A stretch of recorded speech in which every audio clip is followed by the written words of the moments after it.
তাকদির কি? তাকদির শব্দের আবিধানিক অর্থ হল পরিমাপ করা, পরিকল্পনা করা, পূর্ব নির্ধারণ করা। ইসলামের পরিভাষায় তাকদির হল আল্লাহ তাআলার চিরন্তন জ্ঞান ও ইচ্ছা অনুযায়ী সমস্ত সৃষ্টির অস্তিত্ব, তাদের কর্ম, আয়ু, রিজিক, সুখ দুঃখ ইত্যাদি বিষয় নির্দিষ্ট পরিমাপ ও বিধান দ্বারা পূর্ব নির্ধারণ করাকে তাকদির বলে। মানুষ যা ইচ্ছে করে সে তো আল্লাহর ইচ্ছাতেই করে। ধরুন কেউ ধর্ষণ বা ডাকাতি করার ইচ্ছে করলো, এটিও আসলে আল্লাহর ইচ্ছা অনুযায়ী হয়েছে। আপনার প্রশ্নটি খুবই সংবেদনশীল এবং তকদির আল্লাহ পূর্ব নির্ধারণ ও স্বাধীন ইচ্ছাশক্তি ফ্রি উইল এর ধারণাগত বিরোধ নিয়ে, যা নাস্তিক বা সমালোচকরা প্রায়শই উত্থাপন করে থাকেন। এই বিষয়ে কোরআন থেকে সরাসরি রেফারেন্স দেয়, আমি নিজেই বলবো। ধৈর্য সহকারে ভিডিওটি দেখবেন। আল্লাহ মানুষকে একটি নির্দিষ্ট পরিমাণে স্বাধীন ইচ্ছা, ইখতিয়ার বা বেছে নেওয়ার ক্ষমতা দিয়েছেন, যা অন্য কোনো সৃষ্টিকে দেওয়া হয়নি। এটি মানুষের পরীক্ষা ভিত্তিক। একটা উদাহরণ দেওয়া যাক, আপনার হাতে একটি রিমোট কন্ট্রোল আছে। আপনি জানেন যে কোনো মুহূর্তে এটি টেলিভিশন বন্ধ করে দিতে পারেন, কিন্তু আপনি রিমোটটি আপনার সন্তানকে দেন এবং বলেন, যদি ভালো চ্যানেল দেখো তুমি পুরস্কৃত হবে, আর খারাপ চ্যানেল দেখলে তুমি কিন্তু শাস্তি পাবে, তাই খবরদার তুমি খারাপ চ্যানেল দেখবে না। এখানে আল্লাহর ভূমিকাটা কিন্তু পাওয়া যায়। আপনি জানেন আপনার সন্তান কোন চ্যানেল দেখবে। আল্লাহর জ্ঞান, তাকদীর, এবং আপনি যে কোনো সময় টিভিটিতে নিয়ন্ত্রণ নিতে পারেন। এটাই আল্লাহর চূড়ান্ত ক্ষমতা। এখানে সন্তানের দোষ আমরা বের করব। আপনার সন্তান যখন খারাপ চ্যানেলটি বাছাই করে দেখে, তখন সে তার স্বাধীনতাকে আপনার আদেশের বিরুদ্ধে ব্যবহার করে। টিভির চূড়ান্ত নিয়ন্ত্রণ আপনার হাতে থাকলেও খারাপ চ্যানেলটি বাছাই করার দোষ সন্তানের। ঠিক তেমনি আল্লাহ মানুষকে ভালো ও মন্দের দিকে ঝুঁকতে সক্ষম একটি হৃদয় দিয়েছেন, কিন্তু কোন দিকে ঝুঁকবে সে প্রাথমিক সিদ্ধান্ত ও প্রচেষ্টা মানুষের। স্বাধীন ইচ্ছাশক্তি ও ভালো মন্দের পথ বেছে নেওয়ার প্রমাণ। আল্লাহ মানুষকে ভালো মন্দ ও কাজের মধ্যে বেছে নেওয়ার ক্ষমতা দিয়েছেন বলে বিচার ও শাস্তির ব্যবস্থা করেছেন। যদি এই স্বাধীনতা না থাকতো তবে শাস্তি অযৌক্তিক হতো। আল্লাহ চুরি, ডাকাতি ও জেনা করতে নিষেধ করেছেন। মানুষ যখন পাপ করে তখন সে আল্লাহর আদেশগত ইচ্ছার বিরুদ্ধে যায়। আর তোমরা বেবিচার নিকটবর্তী হয়ো না, নিশ্চয়ই তা হচ্ছে অশ্লীল ও নিকৃষ্ট কাজ। সূরা বনী ইসরাইল 32। মানুষের কাজের অংশ এবং দায়িত্ব কার, এগুলো আমি এখন দেখাবো এবং কোরআনের ভিত্তিও দেখাবো। কাজের সিদ্ধান্ত মানুষ নিজের স্বাধীন ইচ্ছা দিয়েই করে, অথবা যার ইচ্ছা ঈমান আনুক, যার ইচ্ছা কুফরি করুক। সূরা আল কাহাফ আয়াত নম্বর 29। প্রত্যেক ব্যক্তি তার কৃতকর্মের জন্য দায়বদ্ধ। সূরা আল মুদ্দাসির আয়াত নম্বর 38। মানুষের কাজের অংশ পাপের চেষ্টা, মানুষ চেষ্টা ও প্রবৃত্তি রেফারেন্স। আর যে অনুপরিমাণ মন্দ কাজ করবে সে তা দেখতে পাবে। সূরা আল জিলজাল আয়াত নম্বর 8। আরেকটি রেফারেন্স, আর আমরা তাকে দুটো পথ দেখিয়েছি। সূরা আল বালাদ আয়াত নম্বর 10। এখানেও আল্লাহ মানুষকে ভালো ও মন্দ কাজ বেছে নেওয়ার ক্ষমতা, চয়েস, এখতিয়ার দেওয়ার কথা উল্লেখ করেছেন। তাই চুরি বা জেনা করার সিদ্ধান্তটি মানুষ নিজের স্বাধীন ইচ্ছায় নেয়। সুতরাং কেউ বিশ্বাস করলে করুক আর কেউ অবিশ্বাস করলে করুক। সূরা আল কাহফ আয়াত নম্বর 29। এখানে আল্লাহ মানুষকে ঈমান ও কুফর, অবিশ্বাস গ্রহণের সম্পূর্ণ স্বাধীনতা দিচ্ছেন। যদি সবকিছু জোর করে নির্ধারিত হতো তবে এই ঘোষণার কোনো অর্থই থাকতো না। মানুষ নিজের কাজের জন্য দায়ী। কুরআন বারংবার জোর দিয়ে বলেছে যে প্রত্যেককে নিজের কাজের ফল ভোগ করবে। রেফারেন্স, যে সৎ কাজ করবে সে তার নিজের জন্যই করবে, আর যে মন্দ কাজ করবে তার ফলও সেই ভোগ করবে। আর তোমার প্রতিপালক তার বান্দাদের প্রতি মোটেও জুলুমকারী নন। সূরা ফুসসিলাত আয়াত নম্বর 46।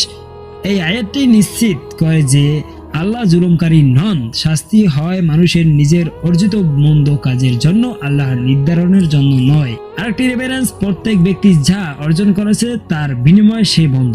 সূরা তুর আয়াত নাম্বার 21। এটি নিশ্চিত করে যে মানুষ যা করেছে তার আমলের জন্য সে দায়ী ও জিম্মাদার।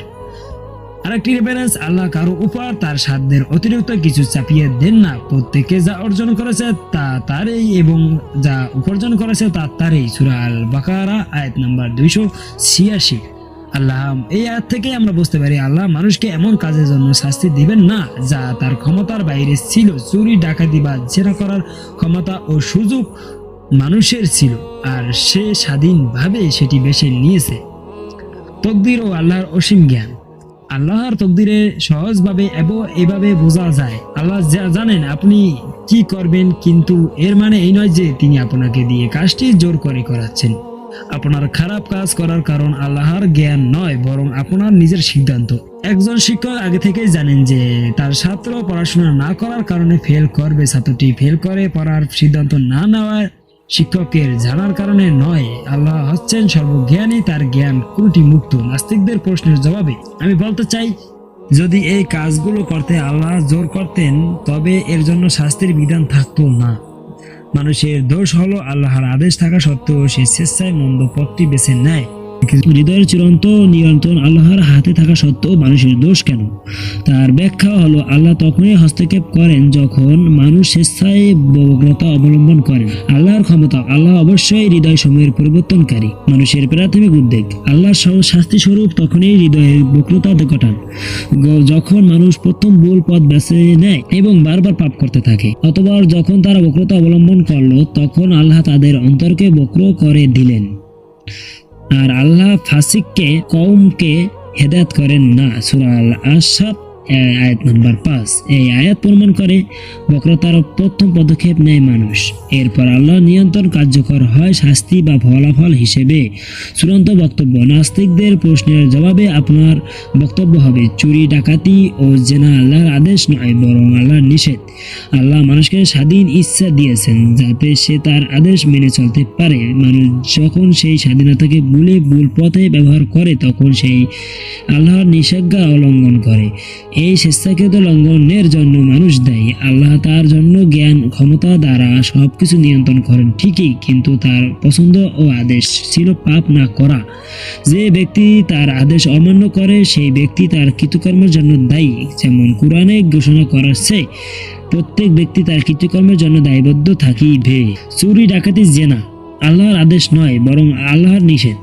আল্লাহ তার সৃষ্টিগত ক্ষমতা দ্বারা সবকিছুর চূড়ান্ত নিয়ন্ত্রণ রাখেন ঠিকই, কিন্তু তিনি মানুষকে স্বাধীন ইচ্ছা দিয়েছেন যে সে ভালো বা মন্দের মধ্যে একটি পথ বেছে নেয়। মানুষ যখন আল্লাহর পথ আদেশ লঙ্ঘন করে খারাপ কাজটি করার সিদ্ধান্ত নেয় তখন সে তার স্বাধীনতার অপব্যবহার করে।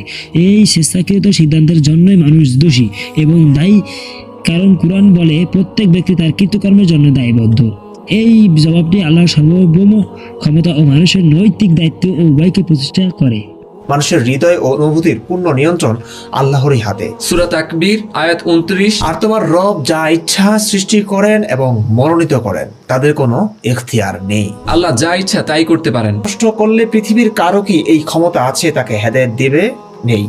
নাস্তিকরা এই বক্তব্যকে জিম্মি করে তারা আল্লাহকে ভুল প্রমাণ করতে চায়। তারা এমনভাবে মানুষকে বুঝায় যাতে বুঝায় আল্লাহই ভুল। আসলে এই দুটির মধ্যে ইসলামী দৃষ্টিভঙ্গির ভারসাম্য তুলে ধরতে হবে। যাই হোক, আপনারা ভিডিওটি দেখবেন। তো আর তোমার রব যা ইচ্ছা সৃষ্টি করেন এবং মনোনীত করেন তাদের কোনো এখতিয়ার নেই। আল্লাহ পবিত্র এবং তারা যা শরীক করে তা থেকে তিনি অনেক ঊর্ধ্বে। সূরা কাসাস আয়াত নাম্বার 68। ইসলামী বিশ্বাসে আল্লাহ সর্বশক্তিমান এবং সবকিছুর চূড়ান্ত নিয়ন্তা, তবে তিনি মানুষকে পছন্দ ও নির্বাচনের স্বাধীনতাও দিয়েছেন। এই দুটি ধারণার সমন্বয় আল্লাহর চূড়ান্ত ক্ষমতা, তাওহীদ ও আল রুবিয়াহ, সৃষ্টি ও নিয়ন্ত্রণ। আল্লাহ সবকিছু স্রষ্টা এবং সবকিছু তার নিয়ন্ত্রণাধীন। তিনি তার মহাজ্ঞান ও প্রজ্ঞা অনুসারে যাকে ইচ্ছা পথ দেখান হিদায়াত এবং যাকে ইচ্ছা বিচ্যুত হতে দেন।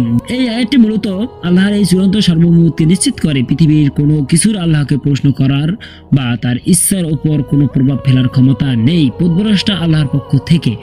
যখন বলা হয় আল্লাহ কাউকে পথভ্রষ্ট করেন, এর মানে এই নয় যে আল্লাহ তাকে জোর করে কাউকে খারাপ পথে ঠেলে দেন, বরং এর অর্থ হলো যখন কোনো বান্দা স্বেচ্ছায় সব পথ থেকে দূরে সরে যায় এবং সত্যকে অস্বীকার করার সিদ্ধান্ত নেয়, যেমন নাস্তিকরাই নিয়েছে, তখন আল্লাহ তার উপর তার ইচ্ছার সিলমোহর মেরে দেন এবং সেই বিচ্যুতিকে স্থায়ী করে দেন। অর্থাৎ মানুষ প্রথমে নিজের নির্বাচন দ্বারা ভ্রান্তির দিকে যায়, আল্লাহ সেই ভ্রান্তিকেই বহাল রাখেন। মানুষের স্বাধীনতা ও দায়বদ্ধতা এবং এখতিয়ার। নির্বাচনের ক্ষমতা। আল্লাহ মানুষকে ভালো ও মন্দের মধ্যে পার্থক্য করার জ্ঞান এবং একটি পথ বেছে নেওয়ার স্বাধীনতা বা এখতিয়ার দিয়েছেন। কোরআনে বলা হয়েছে, বলুন সত্য তোমাদের রবের কাছ থেকে এসেছে, অতএব যার ইচ্ছা বিশ্বাস করুক এবং যার ইচ্ছা প্রত্যাখ্যান করুক। সূরা কাহাফ আয়াত নম্বর 29। নিশ্চয়ই আমি তাকে পথ দেখিয়েছি, হয় সে কৃতজ্ঞ হবে নয়তো অকৃতজ্ঞ। সূরা আল ইনসান আয়াত নম্বর 3। দায়বদ্ধতা। যদি মানুষের কোনো স্বাধীনতা না থাকতো তাহলে জান্নাত ও জাহান্নামের কোনো মানেই থাকতো না। আল্লাহ কাউকে জোর করে শাস্তি ও পুরস্কার দেবেন না। মানুষ তার নিজের কর্মফলের জন্য দায়ী, যা সে তার স্বাধীন ইচ্ছার মাধ্যমে অর্জন করেছে। হেদায়েতের চেষ্টা। আপনার বা আমার এখতিয়ার হলো আল্লাহর পথকে অন্যের কাছে স্পষ্ট করে তুলে ধরা বা দাওয়াত দেওয়া। একজন মুসলিম হিসেবে আপনার কাজ হলো আল্লাহর বার্তা পৌঁছে দেওয়া, জোর করা নয়। হেদায়েত দেওয়া, সঠিক পথে আনা হলো সম্পূর্ণভাবে আল্লাহর কাজ। নাস্তিকের বক্তব্যের জবাব দিবে এবার। নাস্তিকরা এই আয়াতগুলোকে এমনভাবে ভুলভালভাবে ব্যাখ্যা করে মানুষের দায়বদ্ধতাকে অস্বীকার করতে চায়। তাদের প্রশ্নের জবাবে আমি বলতে চাই, সঠিক প্রশ্ন তাদের প্রশ্নটি ভুলভাবে সাজানো হয়েছে। প্রশ্নটি এমন হওয়া উচিত নয় যে কেউ আল্লাহর বিরুদ্ধে গিয়ে হেদায়েত দিতে পারে, বরং প্রশ্ন হলো, আল্লাহ কি মানুষকে হেদায়েত গ্রহণ বা বর্জন করার স্বাধীনতা দিয়েছেন? উত্তর হ্যাঁ, দিয়েছেন। আল্লাহ কাউকে পথভ্রষ্ট করেন কেবল তখনই যখন সে নিজেই হেদায়েতকে প্রত্যাখ্যান করেন। আল্লাহ এই নীতির কথা স্পষ্টভাবে বলেছেন। আর আল্লাহ জালিম সম্প্রদায়কে হেদায়েত করেন না। সূরা সফ আয়াত নম্বর 7। অর্থাৎ আল্লাহ তাদের পথ দেখান না যারা অবিচার, সীমা লঙ্ঘন ও সত্য অস্বীকারের পথ বেছে নেয়। আল্লাহ শুধু তাদের স্বেচ্ছাকৃত নির্বাচনকে চূড়ান্ত করেন। পরীক্ষার উদ্দেশ্য। এবার আসি, যদি আল্লাহ সবাইকে জোর করে হেদায়েত দিতেন তাহলে এই জীবন একটি পরীক্ষা হওয়ার উদ্দেশ্য ব্যাহত হতো। স্বাধীনতা না থাকলে পরীক্ষা সম্ভব নয়। আমাদের ভূমিকা, আপনার এখতিয়ার হলো সত্যের প্রচার করা, দাওয়াত দেওয়া, যুক্তির মাধ্যমে আল্লাহর অস্তিত্ব ও একত্বকে তুলে ধরা। যার পথভ্রষ্ট হওয়ার সম্ভাবনা আছে তার জন্য আন্তরিকভাবে দোয়া করা, আল্লাহর কাছে প্রার্থনা করা যেন তিনি আপনার প্রচেষ্টার মাধ্যমে কাউকে হেদায়েত দেন। আপনার প্রচেষ্টার মানুষের মন পরিবর্তন করতে পারে না, কিন্তু এটি হলো আল্লাহর বিধান পালনের অংশ। মানুষকে সতর্ক করা। হেদায়েতের চূড়ান্ত নিয়ন্ত্রণ আল্লাহর হাতেই, কিন্তু আপনি সেই মাধ্যমে হিসেবে কাজ করতে পারেন যা আল্লাহর তার ইচ্ছাকে পূর্ণ করতে ব্যবহার করেন। এবার আসি শেষ দিকে। আপনি বলতে পারেন ইসলামী বিশ্বাস অনুসারে মানুষ তার কাজের জন্য দায়ী, কারণ আল্লাহ তাকে ভালো ও মন্দের মধ্যে বেছে নেওয়ার স্বাধীনতা দিয়েছেন। তবে চূড়ান্ত পরিণত অর্থাৎ হেদায়েত গ্রহণ করার ক্ষমতা, সামর্থ্য এবং তা থেকে বিচ্যুত হওয়ার ভাগ্য আল্লাহর সার্বভৌম ইচ্ছার অধীন। আমার কাজ হলো আলো দেখানো, কিন্তু সেই আলোতে হেঁটে চলার সিদ্ধান্ত সম্পূর্ণ সেই ব্যক্তির ব্যক্তিগত স্বাধীন ইচ্ছার উপর নির্ভর করে যা আল্লাহ তাকে দিয়েছেন। Subscribe to my